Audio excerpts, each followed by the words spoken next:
গুপ্ত, তারা রক কাটা, তারা অমুক তমক, এর কোন প্রমাণ বাংলাদেশে নাই।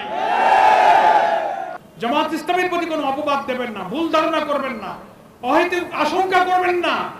প্রচলিত ধারণায় এক শ্রেণীর পশ্চিমা এবং পাশ্চাত্য মিডিয়ার এবং টকশোজীবীরা, পেইড জার্নালিস্ট যারা কিছু আছেন, অহেতুক জামাত শিবিরের বিরুদ্ধে যেসব বক্তব্য রাখেন, তারা গুপ্ত, তারা রক কাটা, তারা অমুক তমক, এর কোন প্রমাণ বাংলাদেশে নাই। আমাদের মানবিক বাংলাদেশ গড়ার অভিযান ঠেকাতে না পেরে আপনারা বহু চেষ্টা আপনারা করেছেন, বহু অভিযোগ করেছেন। 5টি পাবলিক বিশ্ববিদ্যালয়ের ছাত্রদের নির্বাচনেও তাদেরকেও আপনারা গুপ্ত আর রক কাটা বলে ঠেকাবার চেষ্টা করেছেন। কোন অপপ্রচার ঠেকাতে পারে নাই, জাতীয় নির্বাচনও ঠেকাতে পারেন নাই। দেশবাসী কোটি কোটি ভোট দিয়ে প্রমাণ করেছে আপনাদের সব অপপ্রচার হচ্ছে মিথ্যা, গুজব, রাজনৈতিক উদ্দেশ্য প্রণোদিত। এই মিথ্যাচার অপপ্রচারের সর্বনাশা অপরিণামদর্শী পথ থেকে আপনি ফিরে আসুন। এসে নির্বাচনে এই ইঞ্জিনিয়ারিং এর সাথে আর কারা জড়িত ছিল, সাহস থাকলে নাম প্রকাশ করুন। বিচার বিভাগের সাথে যারা আছেন, আমি জামাত ইসলামের পক্ষ থেকে তাদের কাছে দৃষ্টি আকর্ষণ করব, একটা জুডিশিয়াল ইনকোয়ারির ব্যাপারে আপনারা পদক্ষেপ গ্রহণ করুন।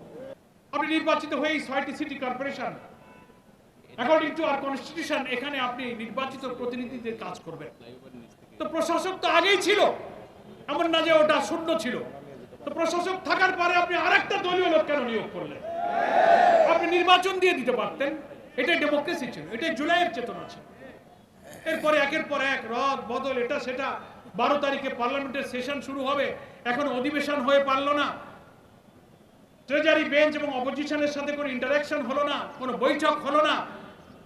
সংসদ অধিবেশন শুরুর আগে সব জায়গায় পরিবর্তন, রদ বদল, দলীয় লোক সেট করার এই প্রবণতা তো আমাদেরকে অতীতের কর্তৃত্ববাদী সরকারের কথাই মনে করিয়ে দিচ্ছে।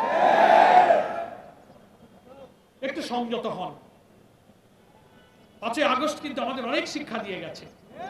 সংখ্যাগরিষ্ঠতা, ক্ষমতার দাম্ভিকতা, অহংকার, কর্তৃত্ববাদী মনোভাবের কি পরিণতি হয় 5ই আগস্ট সকলকে শিক্ষা দিয়ে গেছে।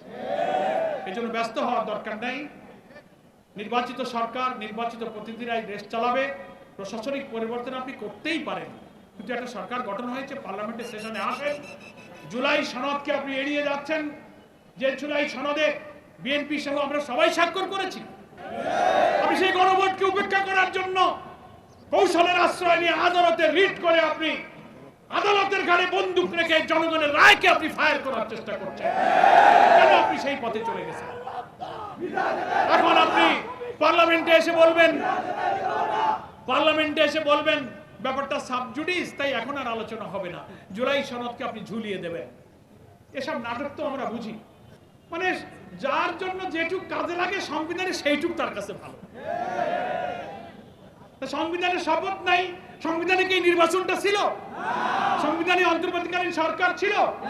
তা আপনি কেন এই অন্তর্বর্তীকালীন নির্বাচন সংবিধানে যদি না থাকে, তা যদি না করেন, তো আপনার গণভোট যদি বাতিল করতে রিট করেন, তাহলে তো পার্লামেন্টের তো একই দশা হয়।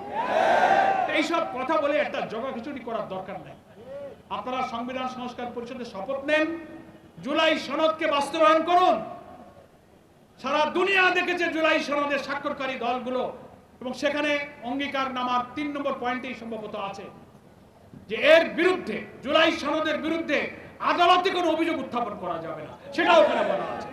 অথচ আপনারা পরোক্ষভাবে আদালতকে এবং একটা পার্টিকে লাগিয়ে দিয়ে আপনারা সেই খেলা খেলে আপনারা এই জুলাই সনদটাকে ঝুলিয়ে দিতে চাচ্ছেন। জুডিশিয়ারির উপরে রাষ্ট্র এবং সরকারের এই নিয়ন্ত্রণ, এটা আগেও দেখেছি, সেই জায়গা থেকে সরার জন্যই তো আমরা এত সংস্কার করেছি। জুডিশিয়ারিকে করেছি, কনস্টিটিউশনে করেছি, সিভিল অ্যাডমিনিস্ট্রেশনে করেছি, পুলিশ অ্যাডমিনিস্ট্রেশন করেছি। সেগুলো এখন আপনারা এড়িয়ে গিয়ে আপনারা মনে হয় পার্লামেন্টকে যা ইচ্ছা তাই সংখ্যাগরিষ্ঠতার জন্য করতে চান। তা যদি করতে চান, সেটার পরিণতি কিন্তু ভালো হবে না। বরং সেশনটা শুরু হতে দেন, 12 তারিখে আসেন, বিরোধী দল সরকার দল আলোচনার ভিত্তিতে জুলাই সনদ বাস্তবায়ন নিয়ে আলোচনা হোক, তারপরে আমরা দেশ গড়ার জন্য হাতে হাত ধরে এগিয়ে যাই। এর আগে আর কোনো বিশৃঙ্খলা যেন তৈরি না হয়। আমরা সর্বশেষে সরকার এবং দেশের জুডিশিয়ারি বিচার বিভাগে যারা আছেন, সৈয়দ রিজওয়ানা হাসানের এই বক্তব্যটাকে আপনি পরীক্ষা করুন, এই অভিযোগের ব্যাপারে তাকে জিজ্ঞাসাবাদের মুখোমুখি করুন, জাতির সামনে আসল সত্যকে পরিষ্কার করুন।